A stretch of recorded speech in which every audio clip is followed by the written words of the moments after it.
नमस्कार, आदाब, सत श्री अकाल, जय भीम। मैं प्रोफेसर सज्जाद मापारी हाजिर हूँ आपके साथ समाचार यात्रा पर फिर एक बार अपने सीरीज़ का अगला अंक लेकर, जिसका नाम है सज्जाद के सितारे।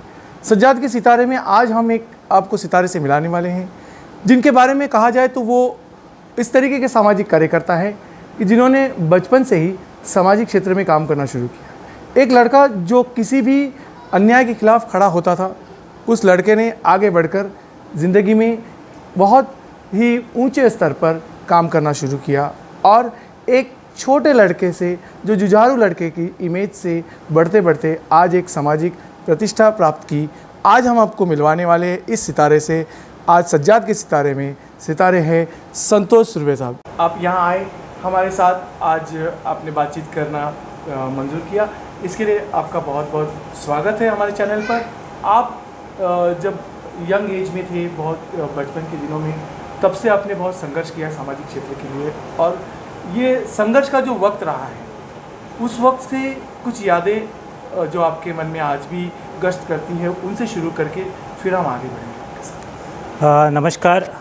सबसे पहले बात तो आपका शुक्रिया, क्योंकि सज्जाद के सितारे इस प्रोग्राम में हमारा आपने चुनाव किया।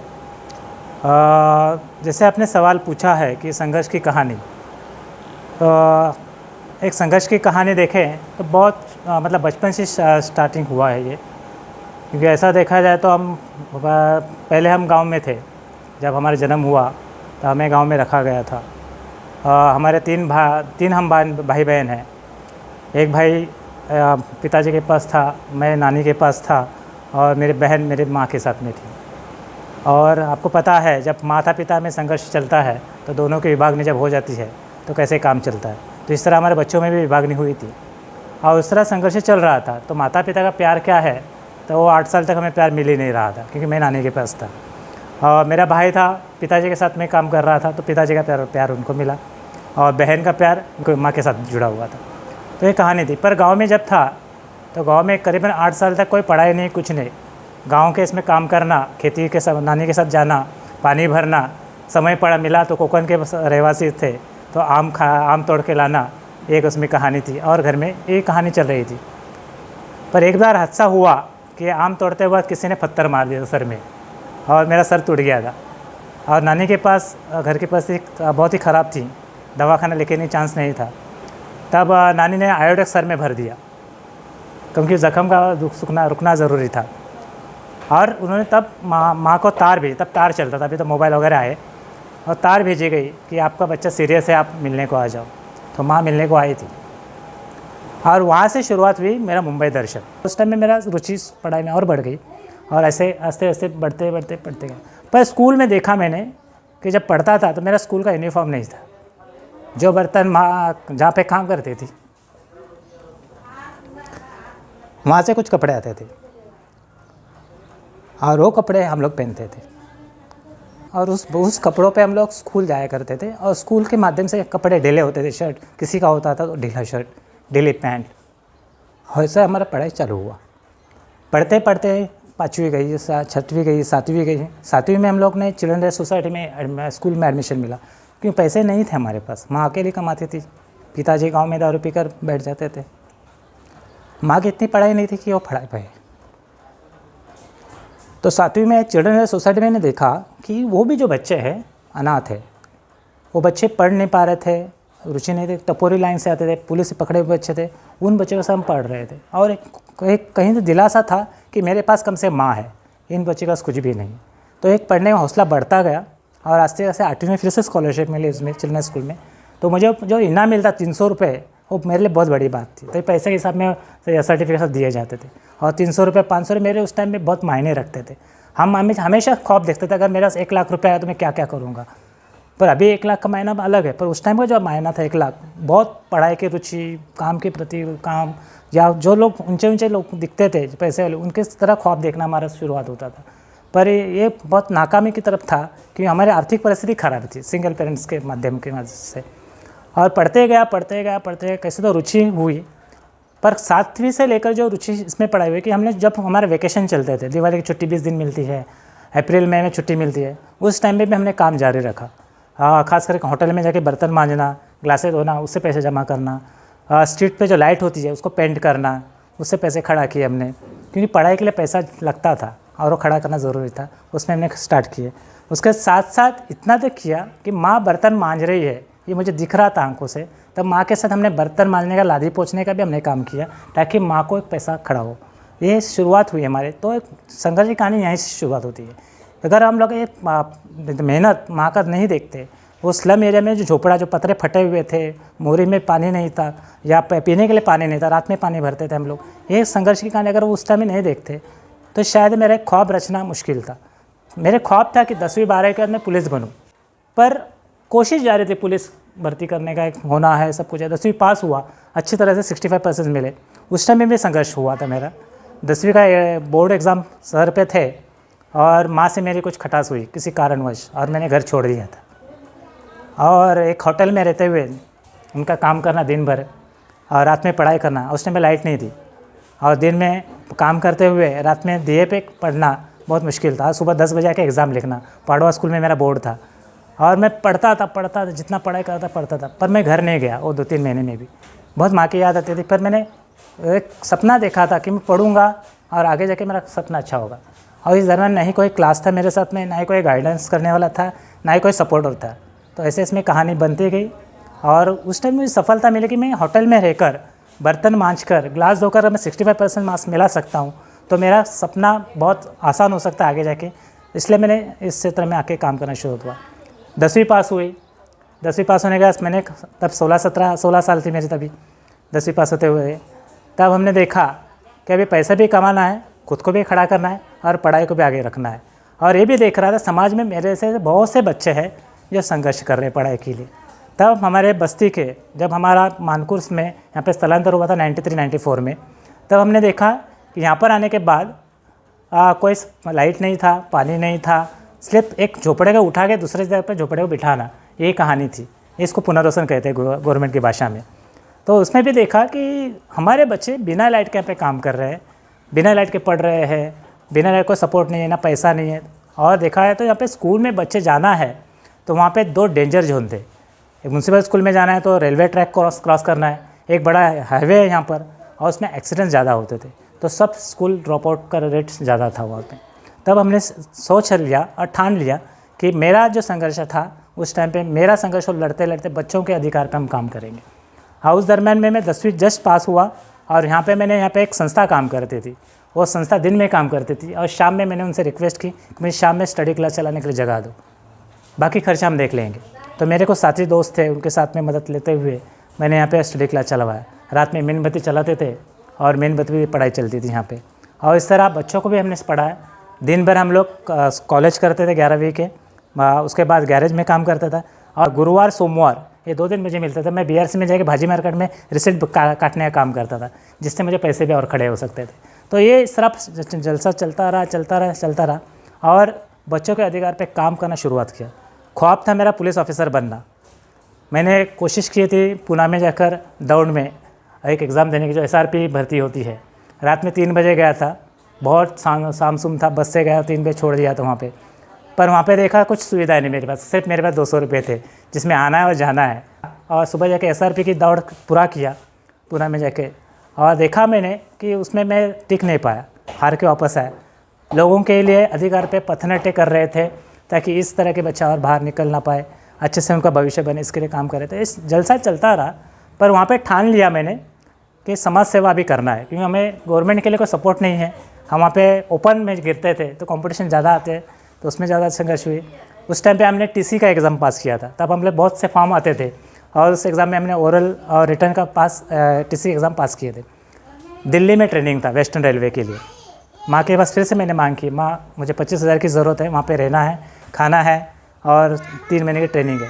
माँ ने सीधा इनकार कर दिया। यहाँ पे खाने के लिए 1,000 नहीं 25,000 कहाँ से दूँ मैं। इतना सुनहरा मौका मेरे साथ में था और मैं वो कर नहीं पाया। दुख हुआ उस बात में भी, तभी मैं ठहर गया वहाँ पे। उसके बाद मुझे बड़ौदा से एक बैंक से कॉल आया, जब 11th में पढ़ रहा था मैं, कि वहाँ पे क्लरिकल का जॉब है, आप वहाँ पे ज्वाइन करो। ओरिएंटल बैंक था वो। उसमें भी कोशिश किया, सूरत जाना था, घर छोड़ के फिर से पैसे की मांग आ रही थी, तब भी मौका नहीं मिला। उसके बाद मैंने BRC का इंटरव्यू दिया, जब 18 साल में आ गया। वहाँ पे भी सिलेक्ट हो गया हेल्पर पोस्ट के लिए, पर वहाँ के यूनियन ने मुझे फिर से झटकारा कि वह 10वीं पास के बाद कोई भी हेल्पर बन नहीं सकता, 7वीं पास चाहिए। तो ऐसी निराशा साथ में आई कि मैं गवर्नमेंट को अपील कर रहा हूँ, गवर्नमेंट को मेरी लायकी दिख नहीं रही है और मुझे ले नहीं रहे। तब मैंने ठान लिया कि अभी गवर्नमेंट के साथ काम नहीं करूँगा, अभी मैं सिर्फ समाज के लिए काम करूँगा। और मैंने अलग अलग संस्थाओं के साथ पैरा प्रोफेशनल नाम का कोर्स था वो कंप्लीट किया, और उसके साथ साथ उस कोर्स में भी बहुत विशेषताएँ थी। उस कोर्स में बहुत बड़े बड़े लोग थे उसमें, मतलब जिनको मैं गुरु के समान मानता हूँ आज भी, वो लोग उस ट्रेनिंग में था। और मैं एक लड़का जो कम्युनिटी से निकला हुआ, बात करने खड़ा होता थरथरता था, पैर हिलते थे पूरे, बात करने मिल नहीं पाता था, ठीक से कोई उत्तर नहीं दे पाता था, क्योंकि बड़े बड़े लोगों के सामने क्या उत्तर देना है। वो किसी पॉलिटिकल पार्टी से थे, कोई समाज सेवा से थे, और उम्र दराज थे लोग थे, उनके सामने डर लगता था। पर उसमें भी हमने सामना पूरा किया। और जब 17 साल 17.5 साल कंप्लीट हुए तब सोशल सर्विस में हम आ गए प्रोफेशनली। तभी कहते हैं कि 17 साल मतलब बाल मजूर अभी कहा जाए, पर 17 साल के इसमें हमने देखा होगा जो 20 मिनट में आज मुंबई हम देख रहे हैं, जो जिस ब्रिज का उद्घाटन MMRD ने किया है, उसका रिसर्च प्रोजेक्ट हमने 17 साल में शुरुआत किया। जो सिद्धि नाम की संस्था थी उनके साथ हमने काम चालू किया, और उन्हें 1800 रुपये के पगार पर मुझे उन्होंने काम देना शुरुआत किया। तो ये जारी रहा, 1800 के इसमें समाज सेवा करना शुरू हुआ। वहाँ पे 2-3 साल काम किया हमने। उस पैसे का इस्तेमाल मेरे स्टडी क्लास को होता था, क्योंकि पैसे नहीं थे स्टडी क्लास के लिए, पैसा लाना क्या है, 25-30 बच्चे पढ़ते थे, तो 1800 रुपये जो मिलते थे उसमें करीबन 1000 रुपया महीने का यहाँ पे मेणबत्ती लाना, पेंसिल लाना, यहाँ की सुविधा चटाई लाना या कुछ कापी पेंसिल लाना, इसमें निकल जाते थे। कभी कभी अक्खा पगार, अगर बच्चों को पिकनिक के लिए लेके जाना है तो पूरा पगार के पगार चला जाता, फिर से वही बम होती थी। फिर भी जिद रखी थी कुछ ना कुछ करना है, और ऐसे करते करते समाज के इसमें हम उतर गए। ख्वाब तभी लगा अच्छा पूरा हुआ कि जब हम जो MMRD का सर्वे कंप्लीट किए, तब उसमें हमने खास रखी थी कि पुनर्वसन कैसे होता है, जिसका हमने सामना किया है BRC में पुनर्वसन करने के बाद। तो हमने उसमें रखा था बात 17 साल की उम्र में पुनर्वसन लोगों का होना चाहिए, पर पुनर्वसन होते वक्त उसके सभी सामाजिक सुविधा के साथ उसका पुनर्वसन होना चाहिए, उसे एरिया में होना चाहिए। तो आप देख रहे होंगे, आप जितने भी यहाँ पे MMRD की पुनर्वसन बिल्डिंग बनी है, MMRD के या PP की PNP की जो बिल्डिंग बनी है, प्रोजेक्ट अफेक्टेड पीपल की, तो उनका भी आप देखेंगे वाशीनाका में बिल्डिंग बनी है, पांजरापोल में बिल्डिंग बनी है, मानकुर में बिल्डिंग बनी है, हमारे महाराष्ट्र नगर में बिल्डिंग बनी है। ये सब हमारे PAPs है जो रास्ते के कटने से गए हैं, रेलवे के विकास में गए हैं, या किसी न किसी विकास काम में उसके घर गए, इसलिए उनका पुनर्वास इसी एरिया में हुआ है। तो उसका होते वक्त आप देखेंगे तो उस एरिया में बुद्ध विहार उनके पास है, उनके लिए हर बिल्डिंग में एक बालवाड़ीज़ है, उनके लोग इकट्ठा के काम करते हैं, तो वो रिसर्च का एक पार्ट रहा है। तो उसमें हमने बहुत से सीखने को बातें मिली। उसके बाद उस काम के बाद मैंने उम्र के 19-20 साल में हमने चाइल्ड लाइन स्टार्ट की, जो युवा बोल के एक संस्था है, उसके साथ चाइल्ड लाइन का एक प्रोजेक्ट चलता था जो पायलट स्टडी था, जिसमें जो मुंबई के आकर्षण में बहुत से बच्चे आते हैं, यूपी से आते हैं, बांग्लादेश से आते हैं, अलग अलग देश से, अलग अलग प्रांत से यहाँ पे आते थे। सिर्फ मुंबई में आकर्षण, जॉब मिलता है, करियर अच्छा बनता है इस भूमिका में। पर वहाँ पे देखा जब सड़क पे जब बच्चे आते हैं तो उनके अधिकार पूरे गए हुए होते हैं, उनके साथ पूरा अन्याय, लैंगिक शोषण, उनके चोरी के आरोप, हर तरह से उनका शोषण होता है। ये भी हमने उम्र के 20 साल में हमने देखा, और उसमें हमने जब काम करते हुए देखा कि इन बच्चों के साथ काम करना ज़रूरी है।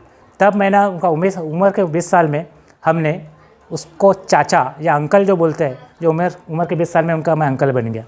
और उनके साथ जब काम करते वक्त तो हमने देखा कि ये बच्चों के साथ प्यार से अगर हम बर्ताव किया जाए तो उसमें बिहेवियर बहुत चेंजेस हो सकते हैं, बर्ताव हो सकते हैं। आप देखें वो बच्चे सुधरना नहीं चाहते। जब उनके साथ जब काम किया तो 18-18, 19-19 साल के बच्चे वहाँ पे आते और मैं उनके लिए चाचा था, 20 साल का चाचा। और जब काम करते हुए देखता था कि उनके साथ बात कैसे करनी है, मैं भी डरता था कभी कभी ये लोग कान के नीचे बजा दे मुझे। चोरी करना उनको आता है, गुंडागर्दी करना उनको आता है, कैसे मारा पीटी करना उनको आता है, और उनके साथ हमें काम करना है। तब ये हमारी प्रोसेस शुरू हुई। हाँ, जब काम करते हुए युवा में हमें अच्छा सपोर्ट मिला कि ये बच्चों के साथ काम करते वक्त अगर हमारे भाषा शैली अच्छी है, हमारे में अगर प्यार है, हमारे में अगर संबंध रिश्ते अच्छे हैं, तो ये बच्चों का पुनर्वसन हो सकता है। और करीबन 300 बच्चों के साथ हमने सड़क के बच्चों के साथ काम किया। घर तो ऐसा उनके लिए शेल्टर खड़ा किया, और उसके साथ साथ पढ़ाई का अधिकार उस टाइम में नहीं था। अब जब प्रथम रंग की संस्था काम करती है, अभी भी करती है, उनका एक क्षत्रिय प्रोग्राम था शिक्षा के ऊपर, तो छतरी के अंदर का इन बच्चों को हमने दाखिल करवाया। और जैसे मेरा पढ़ाई चालू हुआ, हाथ दिखाकर स्कूल में एडमिशन करवाना, तो सर्व शिक्षा अभियान के अंतर्गत उनका हमने दाखिला करवाया। तो हर बच्चा जो पढ़ता था, करीबन 12 साल का था, वो 4वीं में जाएगा, 15 साल का है 8वीं में जाएगा। इस भाषा मतलब उसको बोलते हैं क्षमता वाइज पढ़ाई, उसको हमने पढ़ाई वहाँ पे दी और उसके अनुसार वो बच्चे पढ़े। आज भी वो 18 बच्चे मेरे संपर्क में है जो अभी पूरे उम्र दराज है, 40 साल के 35 साल के बन चुके हैं, पर आज भी मुझे अंकल बोल के रिस्पेक्ट करते हैं। आज कोई इंजीनियर बन चुका है, कोई कैटरिंग का बिज़नेस कर रहा है, कोई होटल चला रहा है, ऐसे सेक्टर में बच्चे। तो एक समाधान उसमें हमें दिखा है। पर इस संघर्ष की कहानी साथ में जुड़ती रही है हमेशा। हमेशा कहते हैं कि सोशल वर्कर्स जो होते हैं वो लड़ाई करते हैं, आंदोलन करते हैं। हमने भी किया आंदोलन, कि जब घरों की लड़ाई बात चल रही थी, यहाँ पे हमारे पड़ोस में एक झोपड़पट्टी है मंडाला, और दिसंबर 2004 में सरकार की भूमिका में उनको ज़मीन दोस्त कर दिया गया था। करीबन 5000 झोपड़े जल गए थे, निकाल दिए गए थे और पूरे उनको रोड पे लाया गया। बड़े बड़े नेता मेधा पाटकर जैसे ऐसे लोग यहाँ पे आए, काम किए, चालू किया। पर दुख इस बात का रहा कि सिर्फ संघर्ष हुआ, वहाँ पे आंदोलन हुआ, सरकार के खिलाफ में गाली गलौज हुए। पर मैंने वहाँ पे देखा, ये आंदोलन 2007 तक देखा कि इसमें लोगों को सहभागिता में, विकास की सहभागिता में लाना चाहिए, ये कहीं पे दिखा नहीं। जो सर्व शिक्षा अभियान में हमने ला के दिखा है। जब सर्व शिक्षा अभियान प्रोजेक्ट हुआ, उसमें हमने जितने भी NGOs थे, जितने CBOs थे जो बस्ती के लेवल पे थे, जितने पेरेंट्स थे, उनको इसमें लाया, सरकार की भूमिका में उनको इन्वॉल्व करवाया ताकि हमारे पार्टनरशिप रहे, हमारे इसमें भूमिका बनते रहे। ये हमने इसमें देखा। और अगर लोगों का सहभाग बनता है तो विकास उनके इच्छा से होता है, ये हमें दिखा। और इसी भूमिका में हमने आंदोलन में भी काम करने चालू किया। और हमने जो भी नेता वहाँ पे थे उनको बताया कि संघर्ष करना एक बाजू सही है, उसके साथ कलम की लड़ाई भी होनी ज़रूरी है। क्योंकि कलम कहाँ मतलब कागज़ पत्र ऐसे में बन रहे हैं, उसको कहीं ना कहीं जवाब देना ज़रूरी है। और उसी टाइम पे RTI भी चल रहा था यहाँ पे, अन्ना हज़ारे का माहिती का अधिकार, उस पर भी हमने काम चालू किया। तो RTI एक्टिविस्ट के माध्यम से जानकारी हासिल करना, उसके साथ साथ लोगों के साथ काम करना और लोगों की सुविधा के लिए काम करना, यह हमारा एक संघर्ष आज भी जारी है। सूर्य साहब, आपका और मेरा परिचय ही हुआ था रैशनिंग कृति समिति से, और हमारा साथ मिलकर संघर्ष भी चला। रैशनिंग कृति समिति के बारे में बहुत संक्षिप्त में आप ज़रा हमारे दोस्तों को, दर्शकों को बताइए। जब 1997 में हमारे यहाँ पे जो झोपड़पट्टी हमारे यहाँ आई थी मानखुर में, तब हमने देखा था कि हमारे यहाँ पे जो लोग थे उनको रेशन नहीं मिल रहा था। क्योंकि रेशन दुकान कहाँ है लोगों को पता नहीं था। सामाजिक क्षेत्र में काम करते वक्त संस्था में मसला आया इस तरह का, तब नेटवर्किंग और डॉक्यूमेंटेशन पे ज़्यादा काम आया। तब युवा में, जैसे मैंने बोला घर के बच्चा, रास्ते के बच्चों के लिए काम करना, तब वो 18 बच्चों का रेशन कार्ड बनाने में मुझे योगदान मिला, इसका अनुभव मिला। दुर्भाग्यपूर्ण बोलो या सौभाग्यपूर्ण बोलो, 2000 में मुझे अपना में जो लीना जोशी ने मुझे गाइड्स किया था, उनके साथ काम करने का मौका मिला। और वो वार्ड था यम वार्ड। और यम वार्ड का आज भी सवाल देखा जाए तो अंधारमय जीवन है, और उस अंधारमय जीवन में काम करने का मुझे मौका मिला था। और रेशन कृति समिति के अंतर्गत मुझे काम मिला। मुझे ज़्यादा कर 74 अमेंडमेंट्स जो हम कह रहे हैं, अन्ना हज़ारे के बारे में, माहिती का अधिकार के बारे में बात कर रहे हैं, रेशन कृति की बात कर रहे हैं, कचरा वेचक की बात कर रहे हैं, तो उसमें हमने काम शुरुआत किया। और रेशन कृति समिति में हमने रेशन दुकान से लेकर रेशन ऑफिस तक, DCR तक, मंत्रालय तक काम चालू किया। और लोगों को रेशन कैसे मिले इसके ऊपर काम चालू किया। जब अधिकार नहीं मिला तो हमने दफ्तर तो था, जो रेशन का दफ्तर है वो भी हमने बंद करने का कोशिश किया, ताला लगा आंदोलन किया। मंत्रालय में जैसे बोलते हैं दलित लोगों को पूर्वज में मटका लगाते थे और कपड़े बिना, मुझे अधिकार मिलना चाहिए, थूकना भी नहीं नीचे है। तो हमने मंत्रालय में छठे माले पर जहाँ मुख्यमंत्री बैठते थे, तब थे हमारे देशमुख साहब, विलासराव देशमुख तब मुख्यमंत्री थे, तब हमने वहाँ पे घुसे और पूरा नंगा था, सिर्फ एक बनियान था और एक हाफ चड्डी थी। और उसमें मंत्रालय में छठे माले पे हम घुस गए, मैं दलित हूँ, मुझे जीने का अधिकार है। और उसमें जो संघर्ष हुआ, वहाँ से संघर्ष में संतोष सुर्वे आ गया है। ये तो हुआ सुर्वे साहब आपके सामाजिक जीवन का लेखा जोखा, आपके ज़िंदगी के जो संघर्ष का लेखा जोखा। कुछ ऐसे भी पल रहे होंगे ज़िंदगी में जो आपको खुशी दे के गए हो, तो जो आपको ऐसे लगे कि जो हमारे दर्शकों के साथ आपको शेयर करना चाहिए। ज़रूर। जाति ज़िंदगी भी हो सकती है, कोई बात नहीं। जाति ज़िंदगी में ज़्यादा संघर्ष में रही है। 2007 में मैंने MSW स्टार्ट किया था ओपन यूनिवर्सिटी से, महाराष्ट्र टेलर विद्यापीठ से।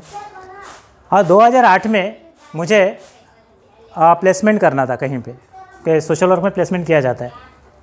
और 2007 में मुंबई महानगर पालिका चुनाव भी हो चुका था।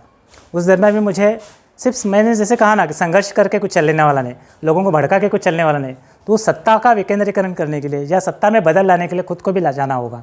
इसलिए 2007 में हमने मुंबई महानगर पालिका का 135 वार्ड का चुनाव लड़ा था। पर उसमें संघर्ष की बात ये रही कि जिनके लिए मैंने काम किया, जिस NGO के लिए काम किया, जिस आंदोलन के लिए मैंने काम किया, तो उन्होंने सीधा स्पष्ट भूमिका में कहा था कि ये हमारा उम्मीदवार नहीं है, जबकि मैं अपक्ष था। और मुझे थोड़ा सा ऐसा लगा कि जब तक मैं इनके लिए काम कर रहा हूँ, जब तक मेरी जवानी है, तब तक ये मुझे पूंज रहे हैं, जब तक मेरा निचोड़ कर रहे हैं, जब तक मेरी ताकत निकल जाए तो बाद में मुझे भेज देंगे, निकाल दे। तब मैंने निर्णय किया कि अभी मुझे पीछे नहीं जाना है। तब मैंने 2007 में पूरा निर्णय कि मुझे MSW करना है। और 2008 में मैंने प्लेसमेंट मांगा उस एनजीओ के पास, उन्हें प्लेसमेंट के लिए नकार दिया। मैंने सीधा जॉब को लात मार दी। जिस एनजीओ के लिए मैंने 9.5 साल काम किए, उस एनजीओ को मैंने लात मार दी काम पे। क्योंकि अगर मेरे अधिकार के प्रति आप लड़ नहीं पा रहे हो तो दूसरे के लिए क्या लड़ोगे आप। उस एनजीओ से मैंने छोड़ दिया। पर मैंने 2008 में MSW कंप्लीट किया। और सौभाग्य की बात, जो आप खुशी की पल बोल रहे थे, जिस एनजीओ, जिस ट्रस्ट को, जिस इंस्टीट्यूट को मैं ख्वाब में देख रहा था, उस इंस्टीट्यूट में मुझे जॉब मिला। वो थी Tata institute of social science. और उसमें मैंने रिसर्चर बोल के काम किया। करीबन 6 साल बाल लैंगिक शोषण पे मैंने काम किया, जिसका रिसर्चर बना। उसके बाद आप देख रहे होंगे मियाँ बीवी में झगड़े लगते हैं तो हैप्पी मैरिटल रिलेशनशिप क्या होती है, कहाँ कहाँ छोटी छोटी बातें निकलती, वो रिसर्च का मैंने पायलट स्टडी किया। HIV एड्स जो पेशेंट हमारे पास है, जो बलबीर पाशा का बड़ा एक एडवाइस लगा था, पर ये पेशेंट के साथ होता क्या है बाद में, सिर्फ दवाई दे के उनका सब कुछ होता है क्या? तो नहीं।